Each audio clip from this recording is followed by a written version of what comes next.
Why do some people think that poetry is hard, whether it's reading poetry, whether it's writing poetry, whether it's just poetry? Poetry, we are here to discuss all things poetry. And to join me today, as always, actually, well, I guess I should introduce myself. My name is Jeff. We messed up. It's fine. We're late today. I'm Matthias. We're a late start. Throws off We did. everything. But we're going to be talking about all things poetry. There's a research study I want to talk about related to poetry. I want to talk about why people have the perception that poetry can be difficult. And, we're used to the phrase, perception is reality. So you think it's difficult, so that makes it difficult. So what are some ways that we can kind of maybe break that a little bit? But before we get into that, how are things for you, sir?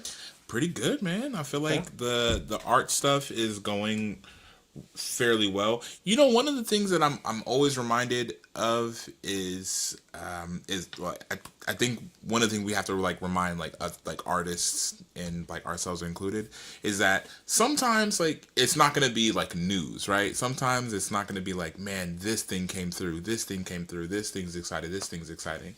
Sometimes the news is that you're pushing, like, sometimes the news is that like, yeah, like I work towards this, or I'm Probably working most of the towards time, that. to be Yeah, right, honest. right. And I think we can get. I think it's sometimes it's really easy to get deflated by being like, man, like I don't have anything big, like this big huge thing to report or something like that. But I think it's really important because it's like all the time that you're spending in between kind of doing the work is what kind of amounts to some of those successes. And a lot of those successes aren't even as big as, the fact that you're just pushing. You know what I mean? Like a lot of the times you're like, man, this is really, really great, but man, like there's so much fulfillment, but also like kind of incremental growth that comes from just the fact that you're working the process. So yeah, I'm working it. Got a couple things happening this week and a couple things happening next week as far as like just either interviews for the short film stuff through the coalition of artists workshops. I have like an hour long interview with them coming up this Thursday. I'm also I'm shooting I'm helping with some like headshots like in my photography stuff. Oh, also, I guess this is a development. I'm so because that first part really made it seem like I had nothing to announce, and then I just had I just Long announced, story short, I just announced like seven things. But also, so the exhibit just went up. I have two pieces at 83 Gallery, Congrats. Hey, look at that. on Broaden. And so that's super cool. Actually, the curator, we should have him on the show at some point. We should have a show there. That would be really cool. 83 Gallery, Jeff Collins. He spells his name like you. His name is spelled. His first name. His last name is not spelled like your last name because it's two different last names. But your first name's spelled the exact same. And I think you're the only two Jeffs that I know that spell your name like that. So, well, now there can only be one. But yeah, Sorry. so it's really cool. What if also like and he sent me to take care of you? I just pull out this like sword and I just like walk off. It's like that's like the end of the podcast. But yeah, no, it's really cool. Having pieces up in that exhibit. There's some really really amazing artists that are in there as well. So if you have the time, if you're in Columbus, if you're a Columbi. If you're in Columbus, or if you're in the Columbus area and you want to check out an art gallery, you should stop by 83 Gallery here. The hours are on the Instagram, or you can always just reach out. Again, really great artists all around, and yeah. What about you, man? Yeah. Couple things coming up for us. Firstly, on Saturday, we are going back to the art museum. So I have 4 free tickets. So anyone who wants to come through for Saturday at Prasik, sure let us know. We're also doing an audio project called Columbus Poet Playlist. So if you would like to be part of that, basically you need to send me a poem, a recording of yourself reading a poem. It could just be audio. I compile it together. I put it into a YouTube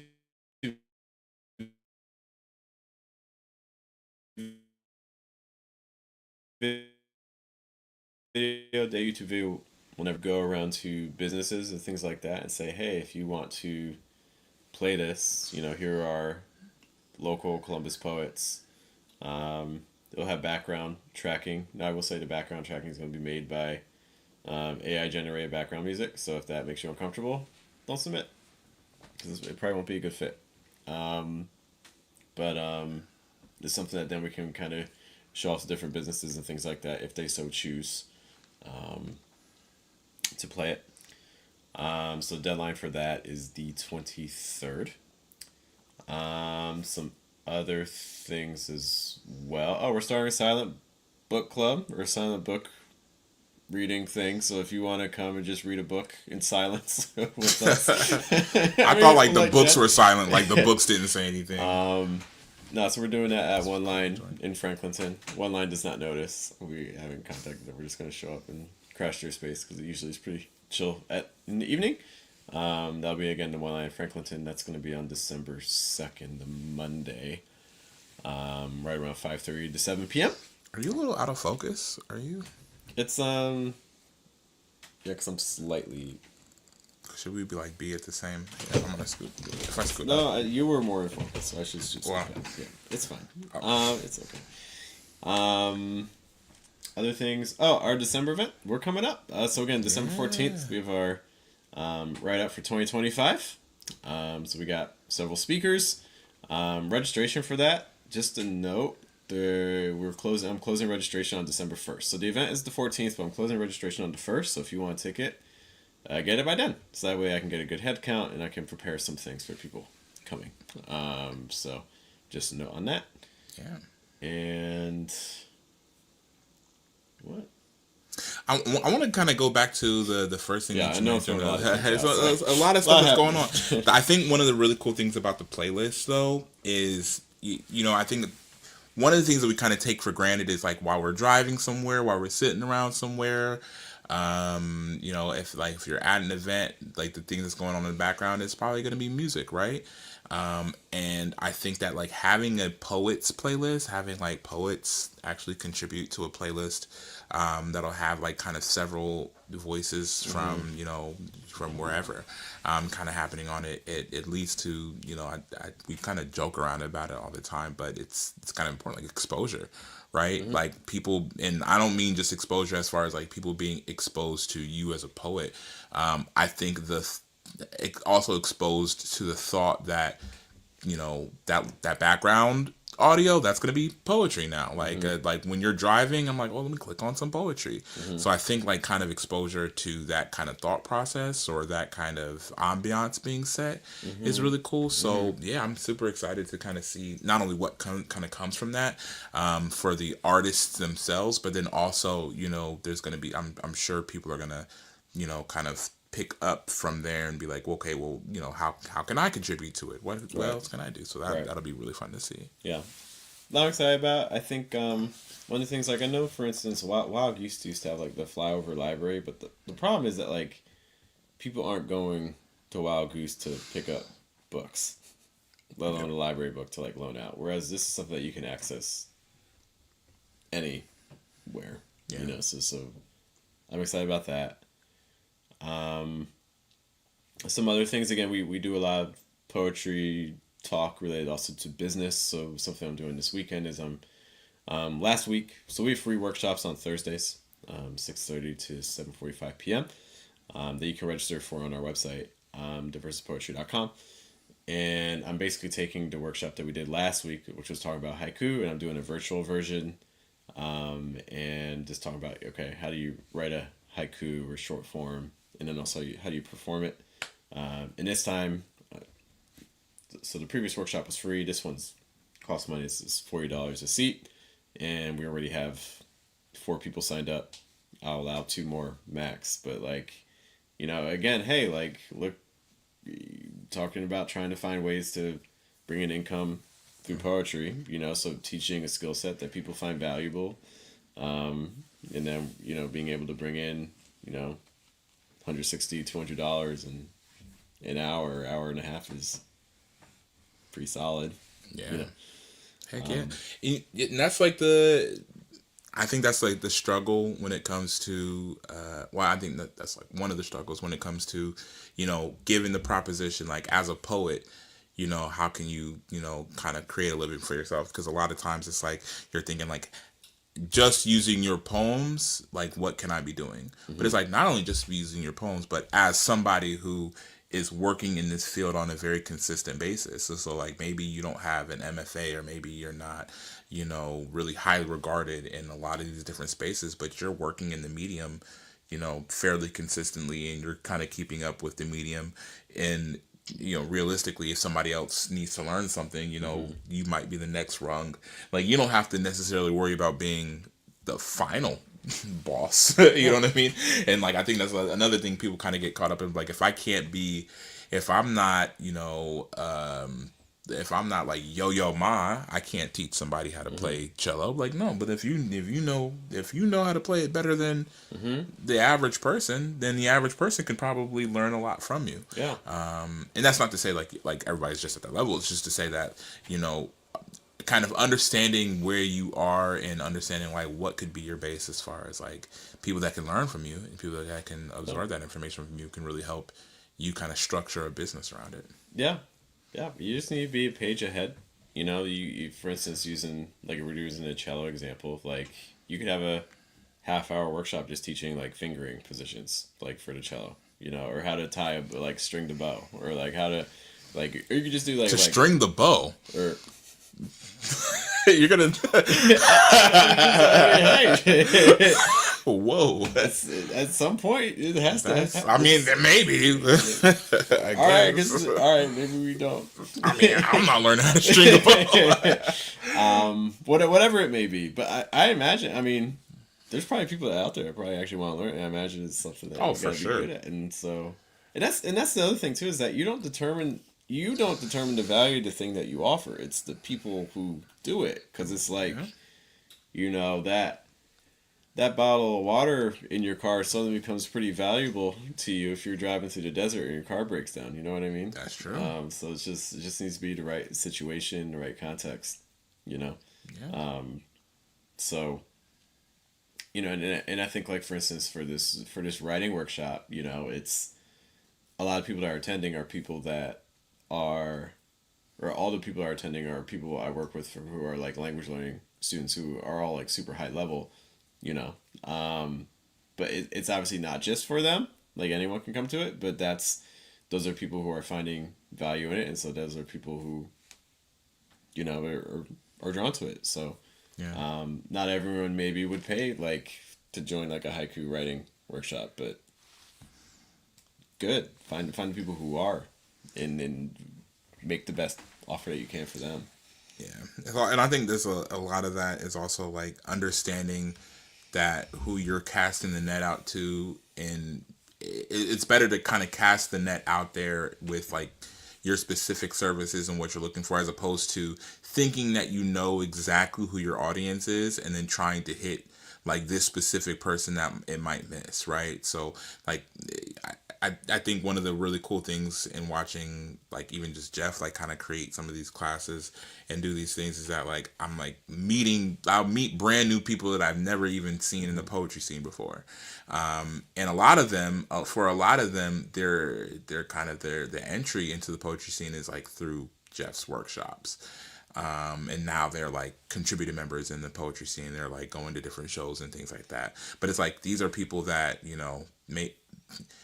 maybe they didn't really have that much of a concept that they could be an art, they could be a poet, or they could just do something.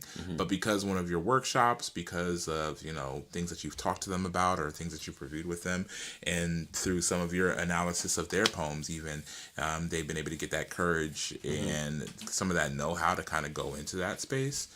And but it's just like, if you were trying to hit somebody in specific, it wouldn't have been them because you didn't see them. You know what I mean? You didn't know that they were out there. You knew that there was people out there, but you didn't know what they looked like or what they were going to sound like. And now that they are part of that infrastructure, they're kind of part of the infrastructure now. Yeah. And so, just, keeping an open mind for who your work might attract and who your services might attract. This is funny you mentioned. I don't know if you remember Irving, who went to a couple of our open mics and some of our workshops. Kind of like tallish, lanky guy. Yeah. He actually he's not in I'm sorry if we described Irving. Irving said like, hey, tallish, lanky guy, ghoulish figure. I don't know. No, not not ghoulish. But he's actually in New York. Someone reached out to him and was like, hey, I really like your writing. I want you to help me write an autobiography, so like ghostwrite it. There you go. And then got him a job at like a small newspaper. So he's in New York right now. There you go. Because he started just going to our stuff. So you do never know. I feel like we got to have him on the show. Yeah, we can talk to him. Try to find him. Yeah. Yeah. So those are just like some things going on our end.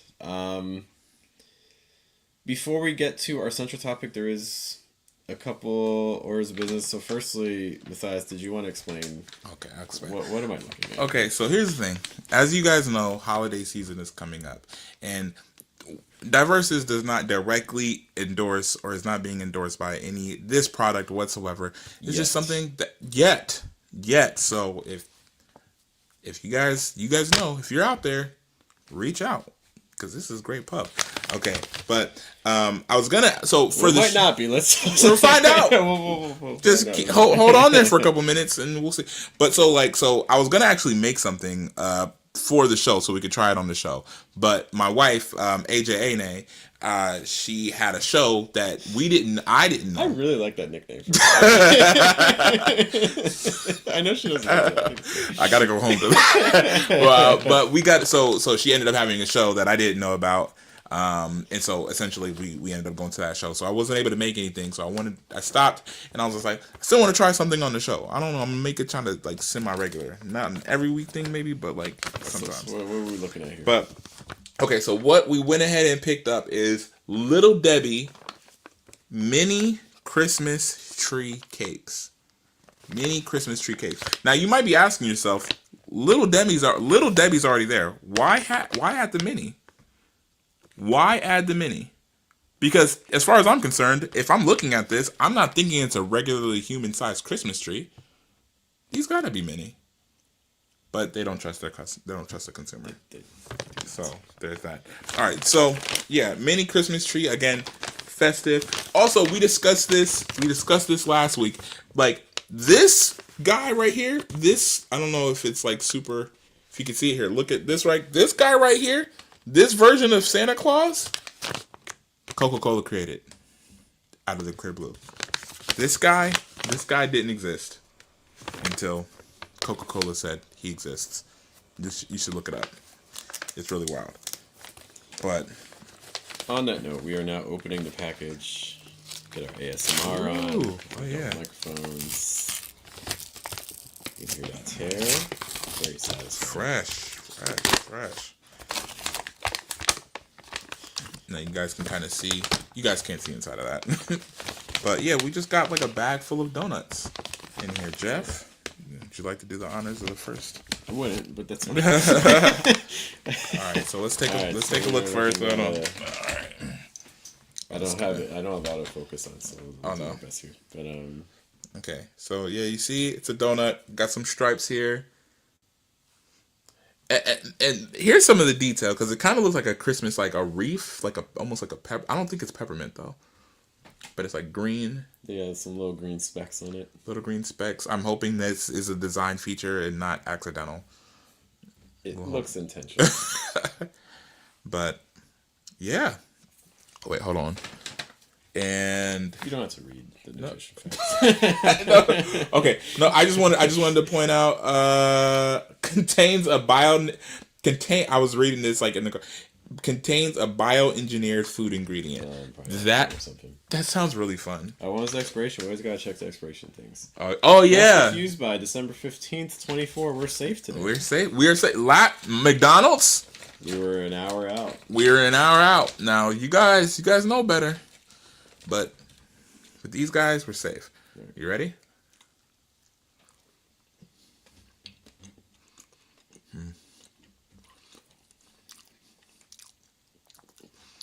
Okay, I'm not gonna hold you. I feel like it tastes like you would expect it to taste. Icing is slightly crunchy. Donut is slightly Yeah. soft. I'm. You know, I guess those might have been Little Debbie's.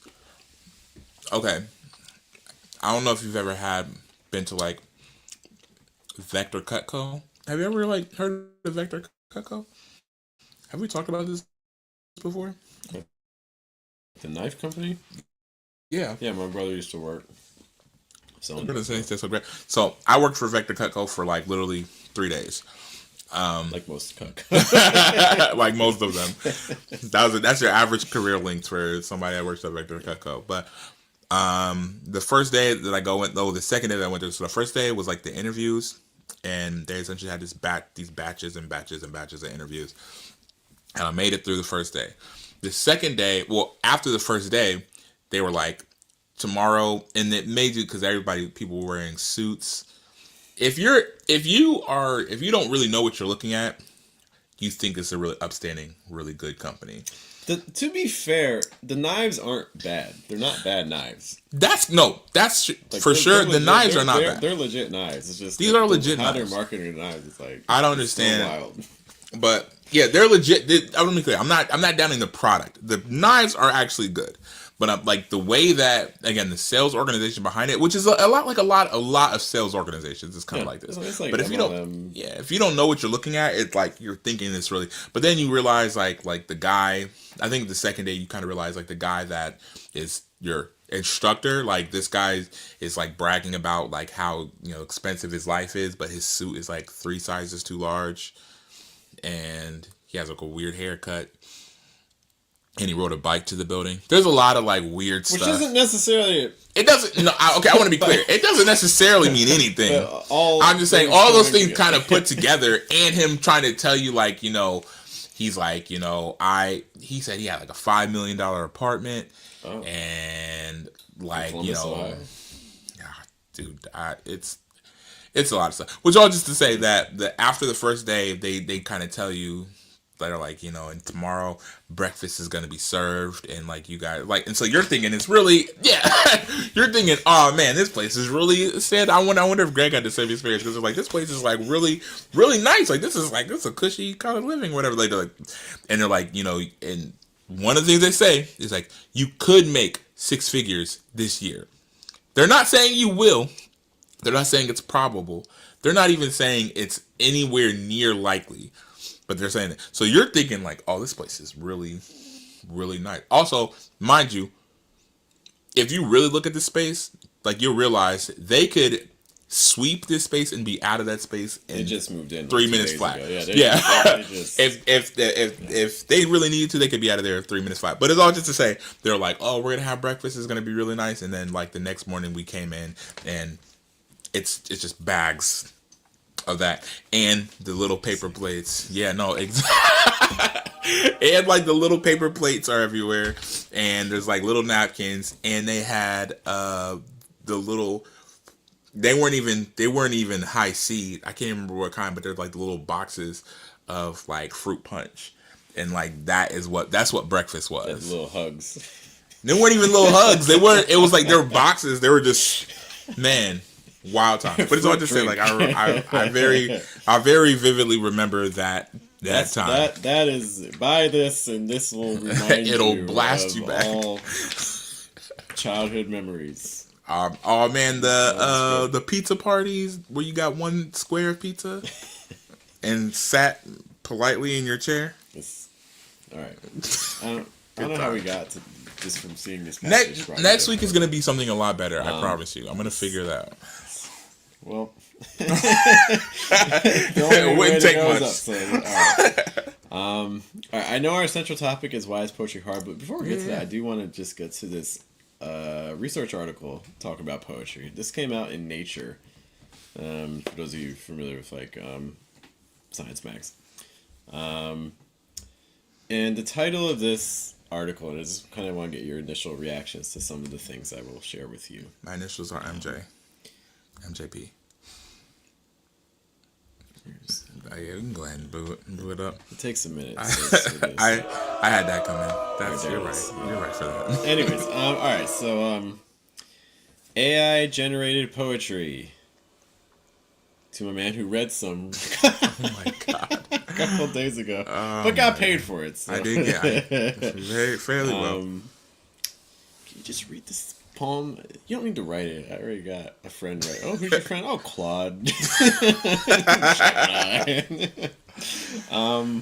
AI generated poetry is indistinguishable from human written poetry and is rated more favorably.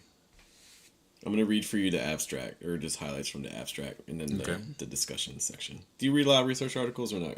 A fair amount. Okay. Not necessarily on poems, yeah, but... this is, I don't read a whole lot of research. There's not like a ton out there, man.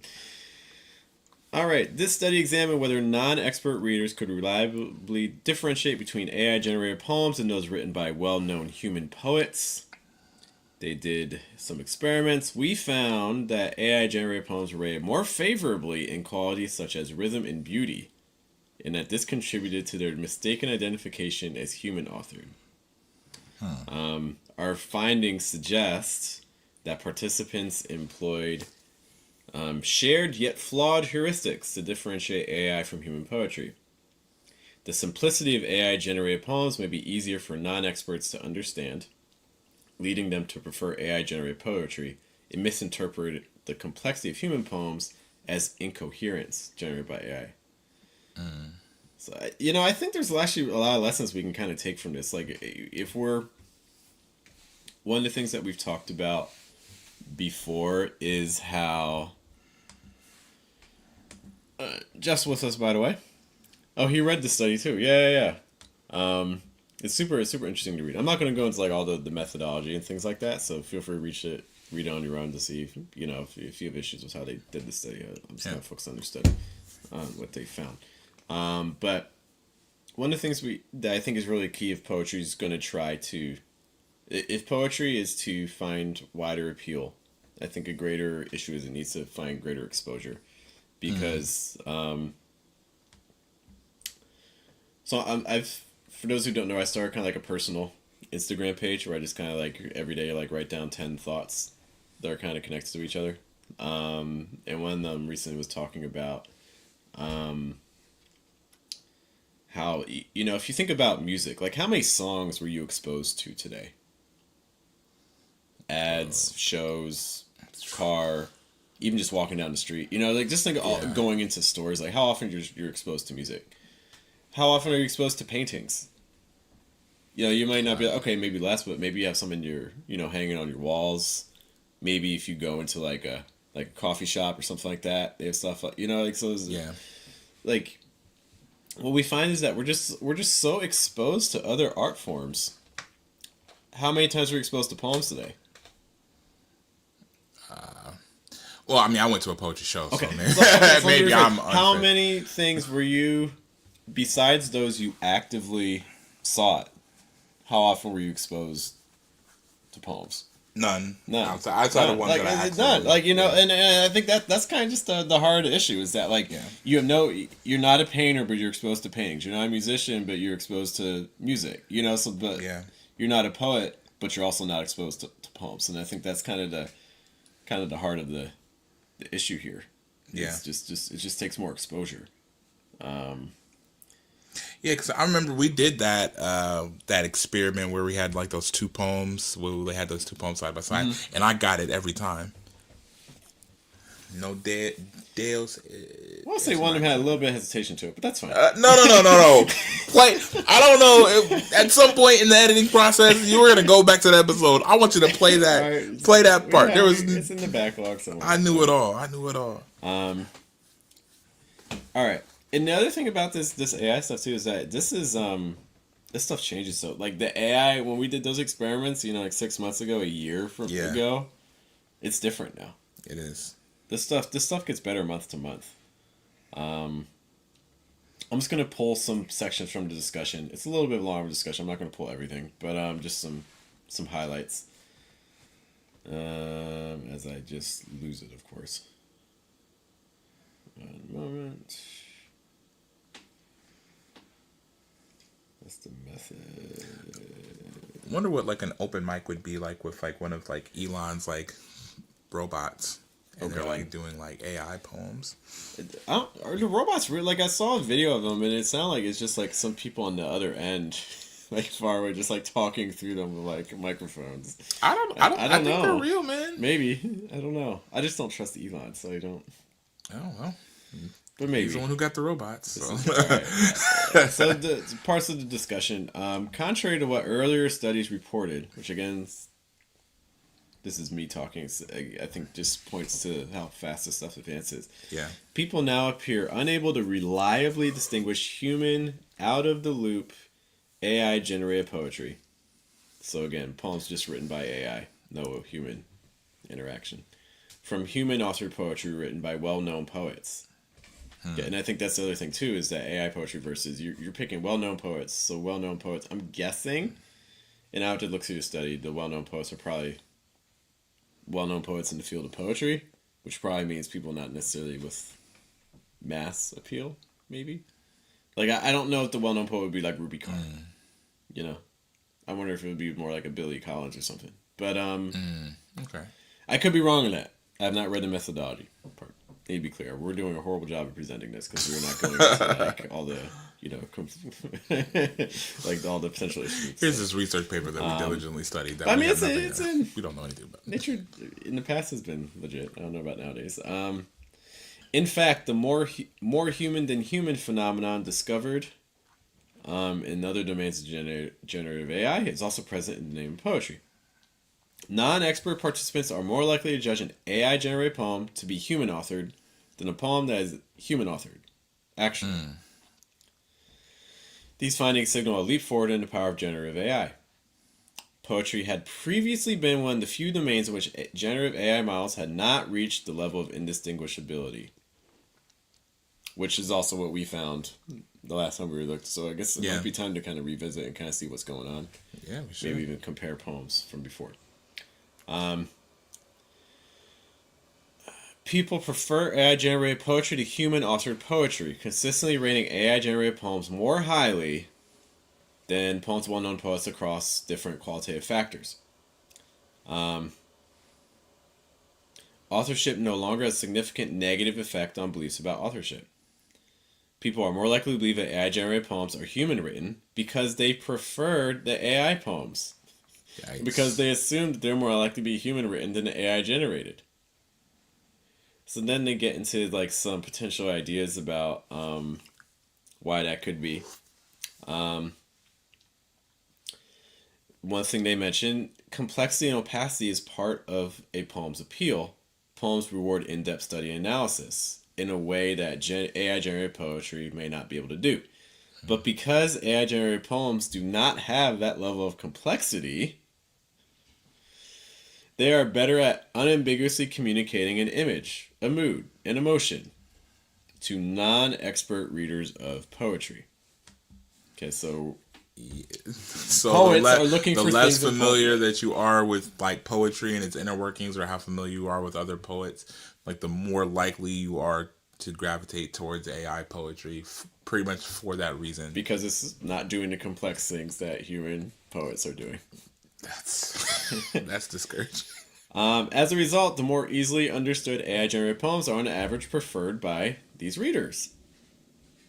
When in fact it is one of the hallmarks of human poetry that does not lend itself to easy and unambiguous interpretation.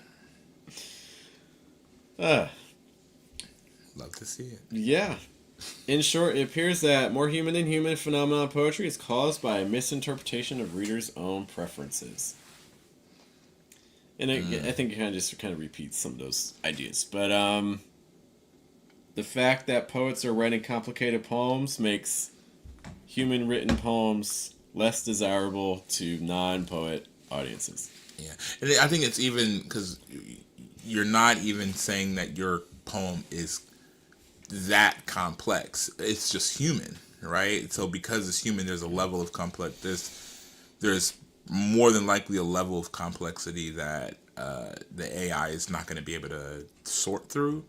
So like kind of like the unambiguous communication of like, emotion and like kind of like pretty much putting things on the surface, right? And I think there's something to not being able to kind of layer a metaphor in layer metaphor, so it's not right there on the surface for you. It's not being it's not being handed to you. I'm gonna put it in the chat. The title of the article from again Nature Mag, for people who are interested. But I mean, I think this also kind of speaks to the big argument from today, which is again, why is poetry hard? A lot of people have the perception. I mean, I even saw it when I was doing the haiku workshop last week. Is that people entering poems? There's almost like this wall that goes up because it's like, oh, I'm reading a poem. It's a puzzle. Yeah. It's just like that's immediately having that reaction. So I guess let's kind of maybe just start there. Matthias, do you agree that poems are puzzles? They can be. I don't think they are by nature of being poems, but I think they can be. Or maybe maybe I got to reconfigure what I think about what a puzzle is, because like if something is constructed, is it the mechanism of the puzzle or the difficulty level of the puzzle that I'm framing as whether or not it's a puzzle. So maybe I could really think about that, but I think they can be, but they aren't necessary because of poems, in my opinion. Maybe a good place to start is just like what are we defining a poem as today? And I'll put an asterisk. How are we defining a poem right now at 10:51 p.m.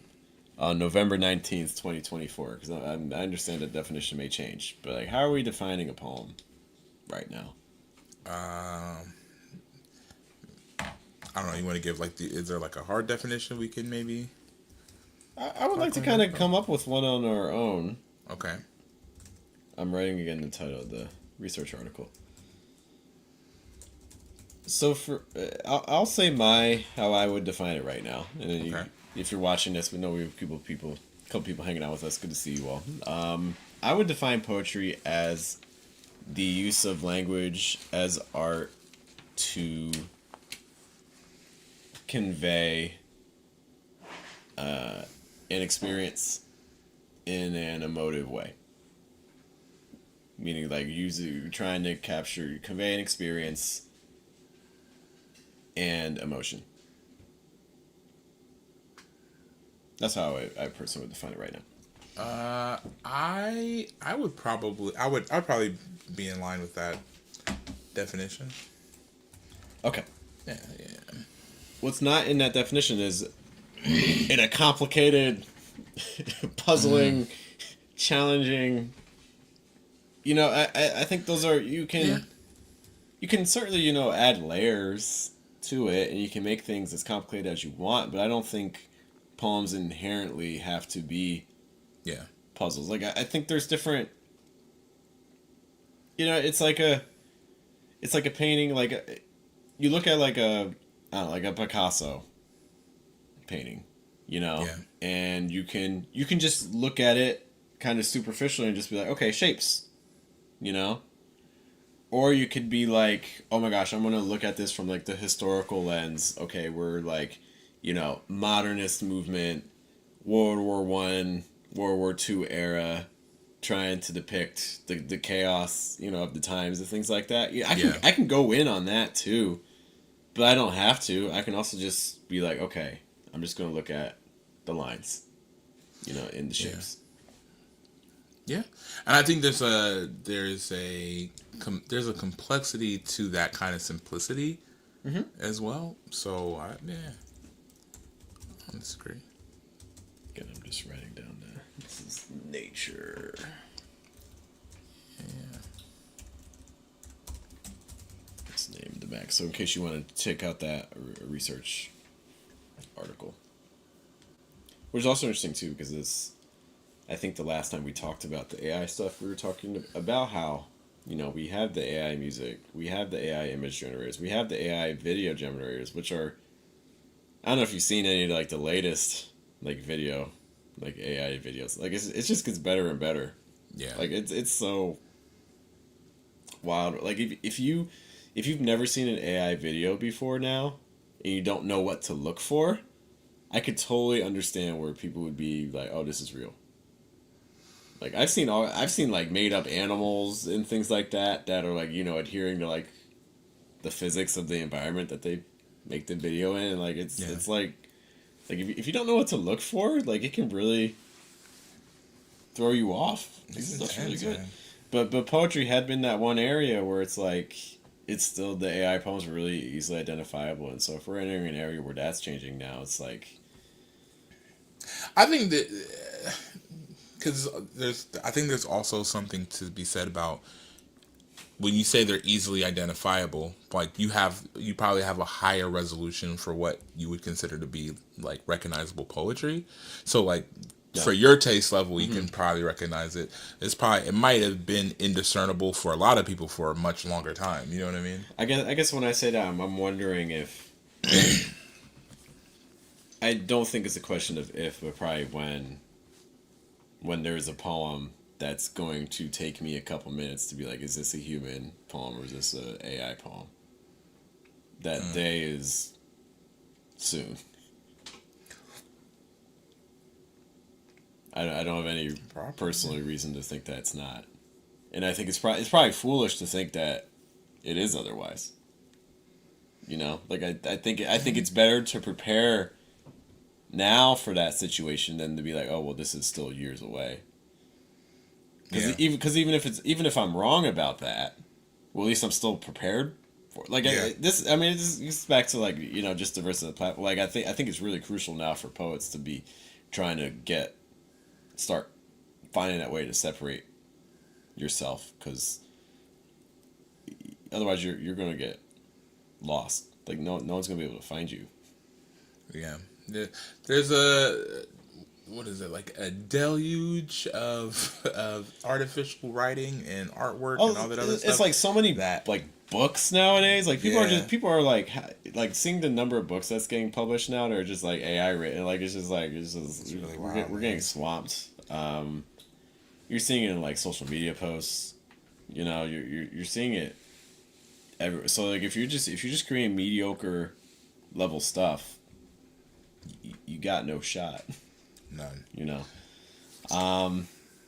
But to go back to our central topic, all right. So talking about like why is poetry hard? So I think the first thing is that it's hard because people have this perception that it has to be a puzzle, and so they start.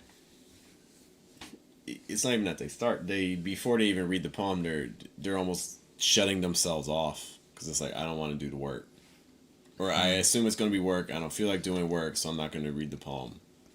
Or when I do read the poem, I'm going to be very disinterested because I don't want to work. So I feel like there's a concept in teaching and pedagogy called like your affective filter, which means basically the ease in which you can absorb new information.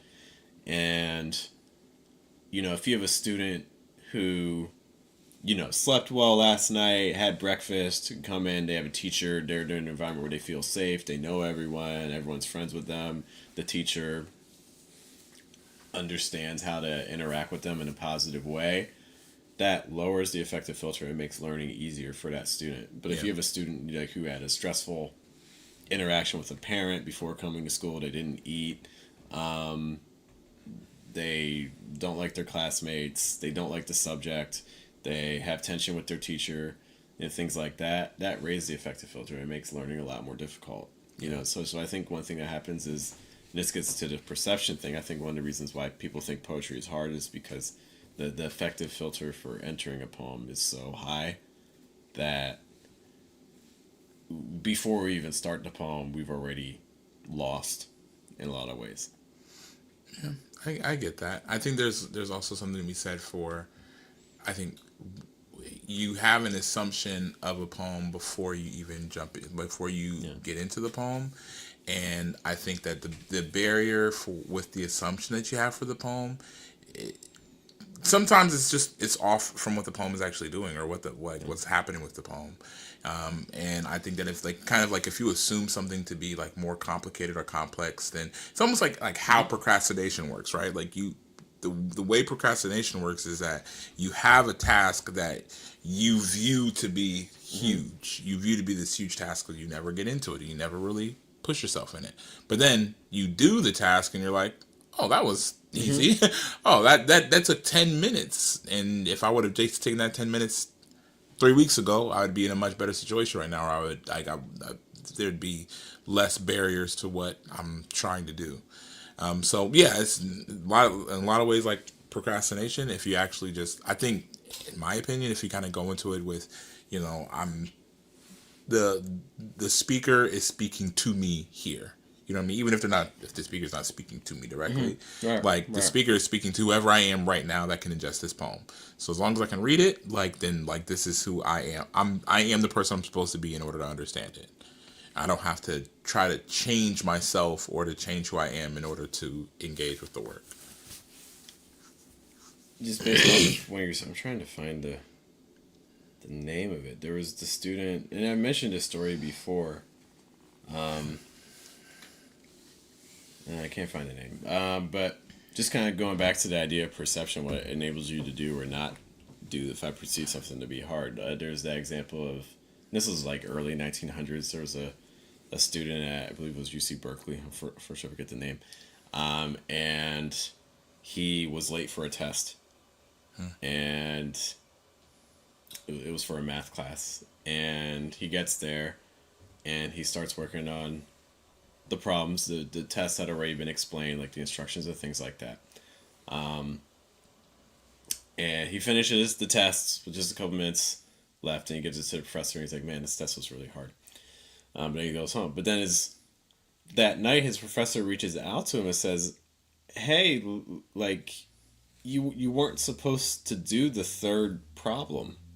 The third problem is actually unsolvable. Like, Einstein couldn't even figure it out. But he had found a solution. But the thing is that if he had come on time, and this is a true story, if you look it up, like this student like impossible math problem solved, like 1900s. If he had shown up on time, his teacher would have told him, oh, don't do that third problem because the third problem is impossible. And he would have thought the problem was impossible and never done it because it's impossible, right? So it's like, whatever that perception that you have of something shapes everything. Yeah. So if you're like, I can't do this, then you're absolutely right. You can't do it. If you're like, oh, this is hard, then you're absolutely right. This is hard. Or if you're like, oh, I think this is easy, you're absolutely right. Yeah, this is easy. Like, it's that. I think a big goal that I have for poetry is finding ways to get people to change that initial perception. Yeah. And once you wipe that away, you have kind of like some open runway to really kind of accomplish a lot of different things. I mean, I think that kind of goes with like kind of creating your first collection. That goes with, writing in a certain form that you maybe have never experienced before. And actually, honestly, it also goes along with like performing for your first time. I think if nobody were to tell me that, oh man, you should be nervous, you should be, stand like this when you perform, look right here when you perform. If nobody just tells you anything and they just say, the thing that people do is they get up on a microphone and they say what they want to say in front of however many people are there, and then they get down, then maybe you don't have this perception that, oh, this is where you're doing all your, like, if I had a nickel for every time they're like, it's not quite done yet, I would I'm like, it's an open mic. Like, that's what you're there, because it's not done. Like, the reason why you're performing is because it's not done yet. And so, yeah, that switching of your perception, it can kind of push you through a lot of spaces. Mm-hmm. So I think when people are looking at poems, what are the elements that you think confirm people? Because I think there's also this like confirmation bias too. So like you're like, all right, I think this poem's gonna be hard, but I'll try reading it, and then you start reading it, and you're like, oh well, this poem's as hard as I thought it was. What are some of the things inside of poems that you think can get people to also think that a poem is difficult? Form. I think form. Yeah. Form is a good, like, if you open up the page and you're looking at the page, if something is happening on the page, not even necessarily looking at the words in specific, but just like the formatting of the words and how the words are paged, like that can kind of take you out the game, or it can make you feel like you're taking out the game. Yeah. I mean, that's the first thing I do when I look at a poem. I give it the eye test. I just like I hold the poem away from me, and I just look at it to kind of see what am I actually like what's hitting me visually, That's how he looked at his kid too. He was like, It's all right.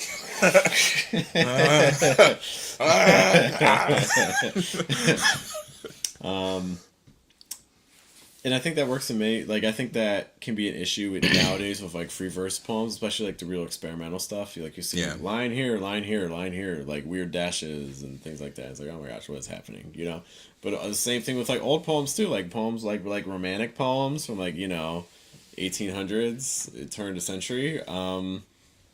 Same thing, like, oh, these super long lines, like, oh my god, like looking at Walt Whitman's like Leaves of Grass or stuff like that, like super long lines, stuff like that. I don't want to get into this, like, oh my god, like I think there's lots of visual things. That's also a reason why I really like, I think haiku, for the workshop. I think haiku is a really nice entryway into poems. They're short. Actually, something I was doing. Roses is here. I haven't seen Roses in a minute. Good to see you, sir. Yeah. You're doing good. A little project that I did not this week, but last week was I took chalk and I just went around to different businesses downtown for an hour. And I went in with the mindset that, like, all right, I'm going to try to get 3 businesses to say no to me when I asked them, hey, can I write a haiku on your sidewalk outside your business? Because I thought a lot of businesses was like, no, we're not do that just for like corporate reasons and things like that. How businesses are, like they can be weird about that stuff. So I thought that if I asked 5 businesses, 3 of them would be like no, and then I'd be done. And like, yeah, I'm free. Like also just trying to change relationship with failure. Yeah. But that didn't happen. Everyone said yes. Please, right? Yeah, it's like, please do. Yeah, go for it. It was like, okay, cool, and like not even just like mom and pop shops, but it was also like FedEx downtown was also like, yeah, you can do it outside. I was like, okay, I thought you guys were gonna be the hard no. But anyways, the goal with that, just like a quick trial run, was just to like, again, get people interacting with poetry. Like, again, going back to that exposure thing, because haikus are short. They tend to strike with an image that, again, is intended to evoke some sort of emotion, like quick, and it can be something that you can sit and ponder for a while, or it could just be something that you read in a second and be like, oh, that was interesting, and then move on. So I think things like that, and I think it's also less intimidating. It's like you can because I can read 3 lines. Yeah. I mean, I think when you're boxed into like a kind of a lower commitment zone as well, because it's like just 17 syllables. I can I can do that right now. You know what I mean? It's low commitment in the sense that the length is short. It's low commitment in the sense that I don't need to go look up a poem on my phone or a book. It's right there. Yeah. My eyes are there already. So like, it's more commitment in some ways to look away than to look at it. Because I'm already looking in that direction. My neck is already put in. Like, I'm already here. I'm already done. You know what I mean? But like even for instance, like if it's on the sidewalk, like some people, like when you're walking down the street, some people intentionally try to avoid eye contact. So it's like, oh, where do I look? Right? Oh, all right. Kind of like walking like. I can just like imagine like Jeff is just like at the sign on the corner and he's just like staring at people, and they just like as they're walking up closer, they just gotta look at the ground. Oh like, man, I gotta look at this poem. Yes, that's why I need to stand. I need to chalk the poem, but like when people don't see it, when we do it, and then I need to like wash my hands so that all the evidence is gone. But then like stand not too close to the haiku, but like you guys stand like 5 feet away. Yeah, 5, 10 feet away. It's like, so then like I'm kind of like forcing their eyes towards the haiku. Yeah. That's next level. If I gotta bail Jeff out of jail next week, just know this is where it led to. This is where it's coming. Well, it's weird because originally like I was trying to do like a haiku project like downtown. There's like a walk along the river, and I was trying to do it the official way, like through like Parks and Rec department, and they weren't having it.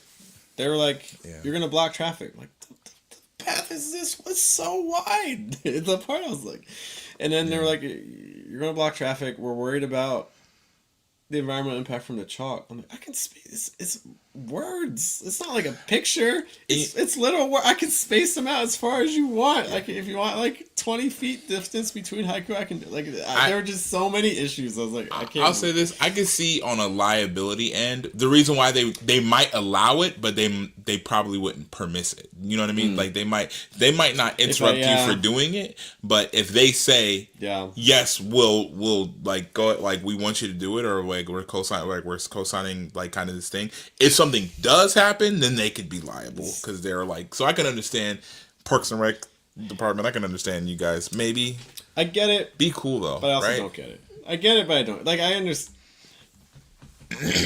I'm not happy about it. I know. I get that. No, Especially because like you see the other stuff that they be doing and stuff like that, like all the marathons and things they allow downtown and stuff, and it's like, but yeah.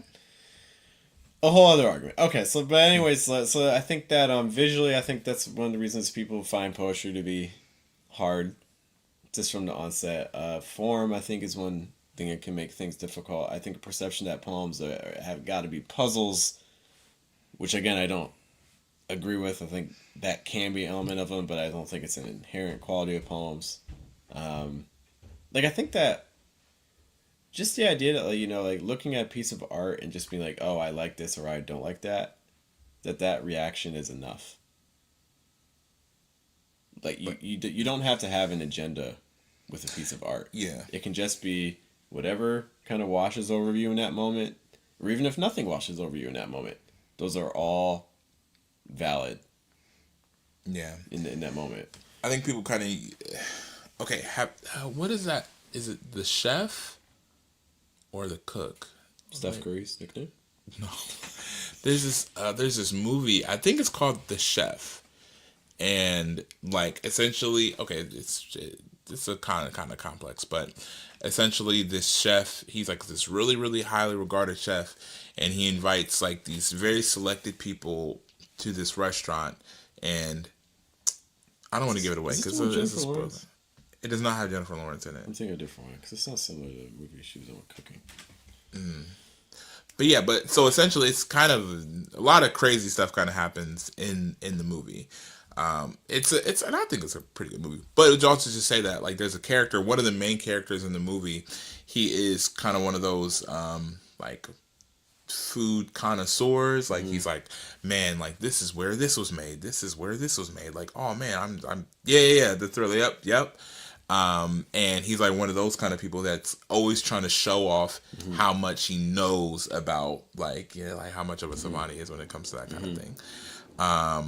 And it's interesting because it's like if a lot of people kind of reproach art like that, like they have to know all, like, you know, if you're making this reference, everything, like this is what this artist meant, and you kind of experience that too. I think I think there's some of my poems that are I think I use like comedy in a lot of my poems, and sometimes like the comedy sometimes it's just a joke, you know what I mean? Like sometimes like the reason for this being in this poem is because this needed to be a joke, right?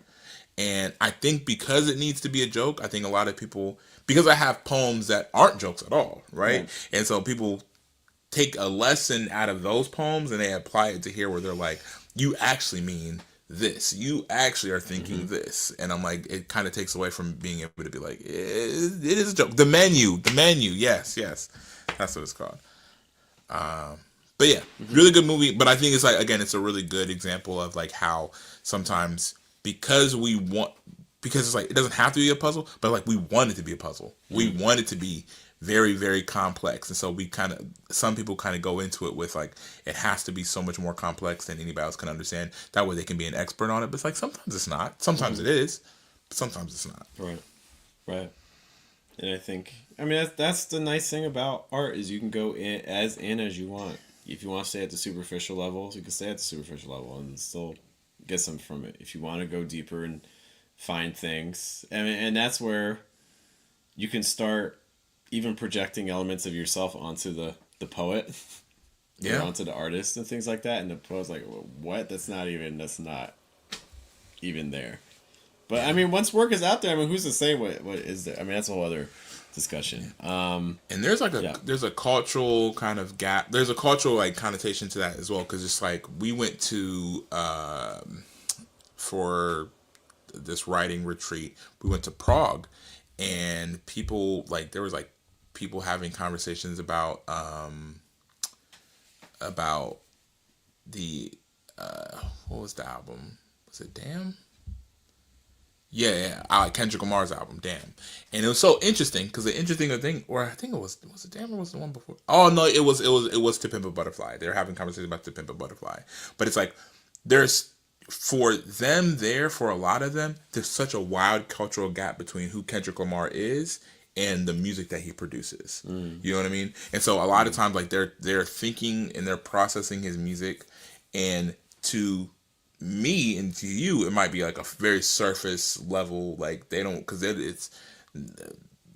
they don't have a lot of connections between like either his neighborhood, how he grew up, his family, all this other stuff. But to you, you might have a much higher definition and resolution of like what he's going through and what he's processing. And then again, and then to somebody that is from LA, they might have an even higher resolution than even me. So it's like there's a different there's differences in how people are perceiving and picking up art. Yeah, there's all those different levels, and they all exist at the same time. Yeah, and they're all valid too. Right. You know what I mean? So like when like if Kendrick is like if an artist is like making work, if I write a poem and somebody understands it at like this level, and they're like, you know, this poem was good, or this like this work was good because it's at this level, that is like I appreciate that.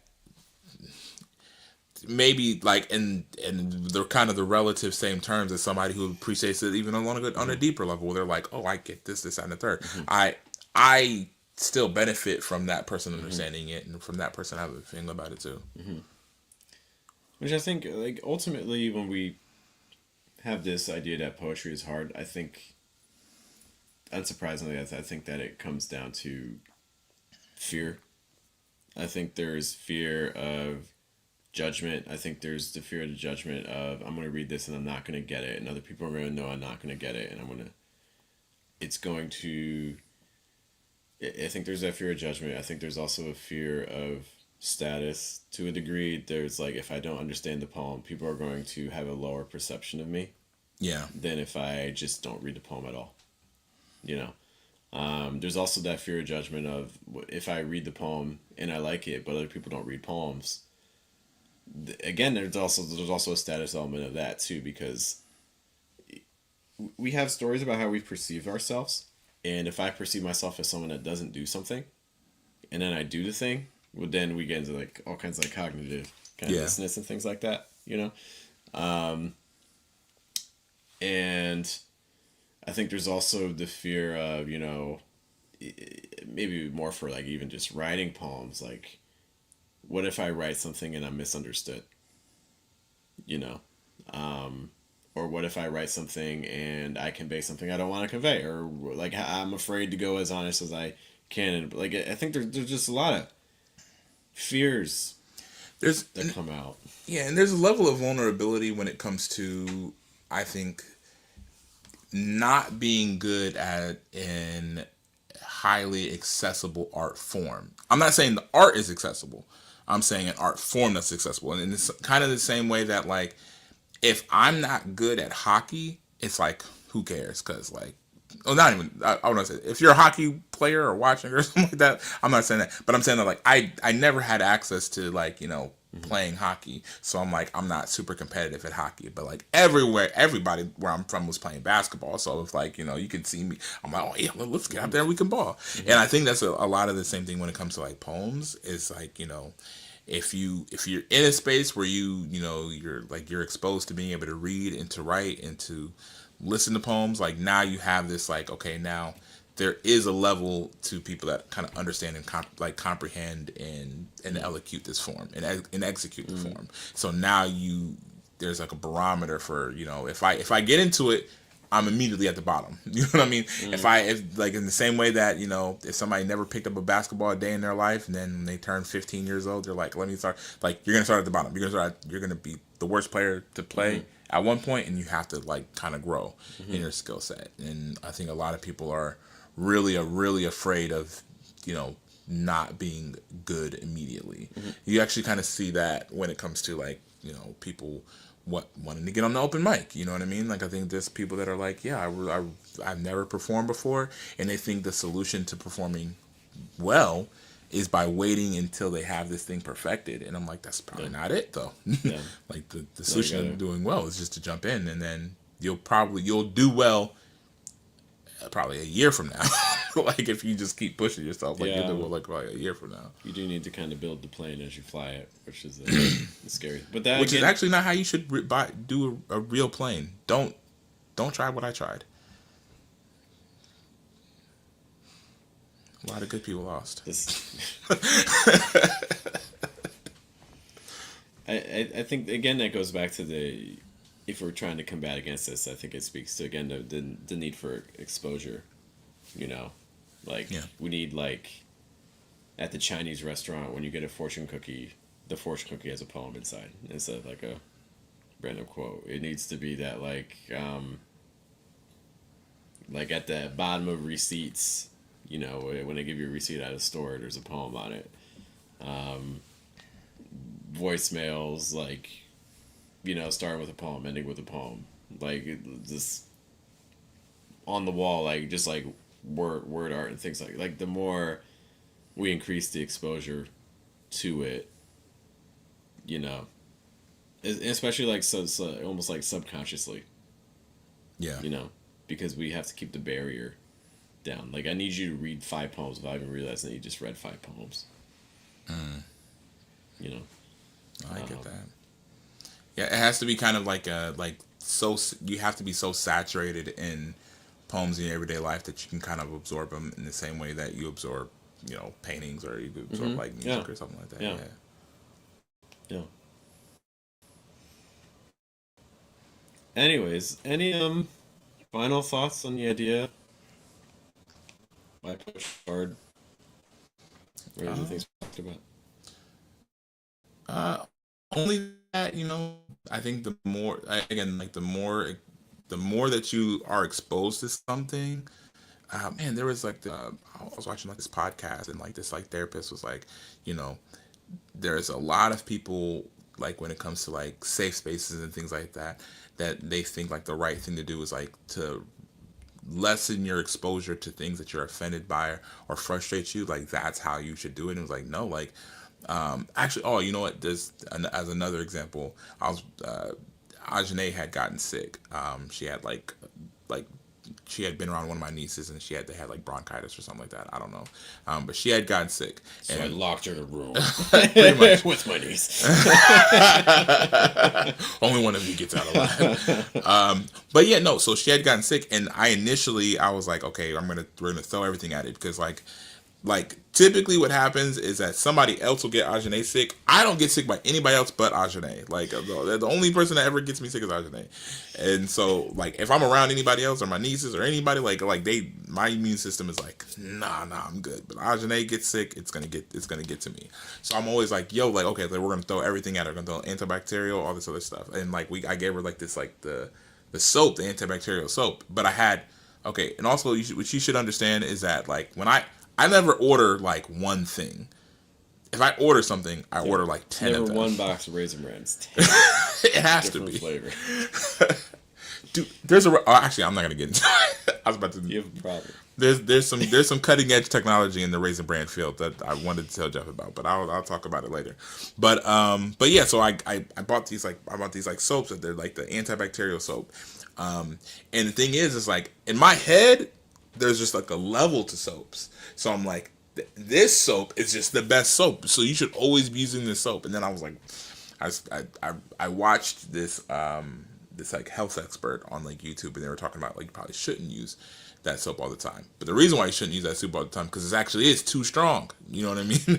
It's like you're like if you never have exposure, superbugs. yeah. But essentially, like if you're never having exposure to any of the, because you're not creating superbugs. What you're doing is your body, now that your body doesn't have like you're completely killing all this bacteria. Like your body doesn't have any like good bacteria that it's operating with, and if your body doesn't have good bacteria operating with, like yeah, maybe if you're consistent and you never get exposed to any other germs again for the rest of your life, you might be good. But you do that for a year, and then the one time you get sick, it's gonna take you clean out because you don't have any kind of immunity. So, what y'all just said, like kind of like I wash my hands in mud. I'd like to get more dirty as the day goes on. If I use the bathroom, I just like dirt. Before dinner, I just like roll around in my yard. Spit in my cup. But yeah, it's just like yeah, it kind of allows you, like if you're, once you are so again like saturated in poems, and like you're never away from poems are no longer a challenge to you in the same way that you wouldn't be like, man, this song is gonna be really complex for me to listen to because like I've never heard music this good. Like, nah, you're gonna listen to it because you're always listening to music. Yeah. All right. Well, guys, if you're trying to keep up with us, we got a lot of things going on. We have a event calendar. If you go to our website, diversuspoetry.com, if you're in Columbus and you want to stop by any of the things we're offering, again, this Thursday we have free headshots. We have a free poetry workshop. This week we're talking about how to perform a poem from the page out loud. Then we have our open mic. Again, all our performers are recorded, so that way you can use it on your socials, your website, your portfolio, whatever you need. If you're in Columbus Poet, we have the Columbus Poet playlist, so we need audio recordings of yourself reading a poem to include. We have a silent reading club starting December 2nd. This Saturday, we're at the Art Museum doing phrastic writing exercises. And then on December 14th at the Art Museum, we have our Summit Talk right up for 2025. You need to get your ticket by December 1st because we are not having ticket sales after December 1st.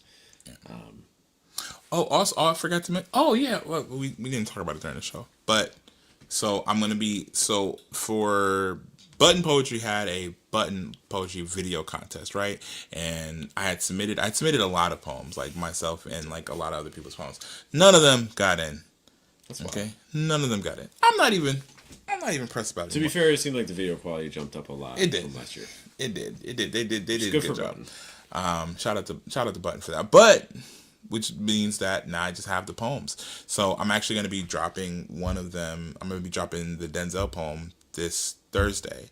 So I'm going to be putting that on the YouTube channel. So I'm excited because I feel like Maddie with the Cam Films. If you're not like already like doing it, like you should like follow it. But yeah, Maddie with the Cam Films. I'm going to be dropping the poem video, and then I'm going to also be dropping another poem video from one of the other artists that I did a recording like next Thursday. So I'll just do those every once in a while. That way you can kind of see what we've been working on because we got more. That'd be interesting to do, like almost doing like a TRL but for poetry videos. That could be cool. Like that. nice archive. Something A little TRL. Oh my, what? Who is this guy? Right? Do you remember the box? Yes. I wasn't sure because I know you're a little younger than me, so I wasn't sure. Okay, Jeff, I'm like a week younger. Wait, how about Jeff? It was so kind of like the tail end of it, though. Because it was like, all right. Jeff, you're like, wait, hold on. Because what year were you born? 88. Oh, okay, so it's a couple years. It's not that long. It's not that much, but it's kind of like stuff changes a lot. Like, okay, well, do you remember Roundhouse? Roundhouse? Do you remember all that on Nickelodeon? I remember all that. Okay, it's before. Does anyone else remember? Do you remember like Snick? Do you remember the orange couch on the commercials? Yes. Roundhouse is where the orange couch came from. I did not know that. So, okay, so this whole time. All right. Point proven. All right, but anyways, I was just thinking like imagine like button poetry with like actually like curated music videos or like poetry videos and things like that. That could be cool. That just kept going, because that's the thing that MTV ended up messing up. They were just like, oh, they were doing music videos all the time, and then they started doing shows. Yeah, exactly, yeah. And then they just kept doing shows, and then it was never music anymore. I mean, that's why the box was good. But what's in the box? Anyways, guys, see, like Roses doesn't know about these things. See these people like Roses. Where year were you born? Because this might help us with this information. Because like I feel like because the box ended before TRL did.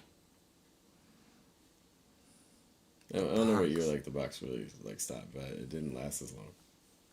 You know. But that was the nice thing. The box was basically a channel. It was just endless music videos. Like as soon as one ended, it just went to the next one. There wasn't really any. I feel like I don't have like a form, like I don't know. Like I feel like I have a memory of it, like a very vague memory of it. What's in the box? What's in the box? You should know about this. 90. Okay, it's a year before me.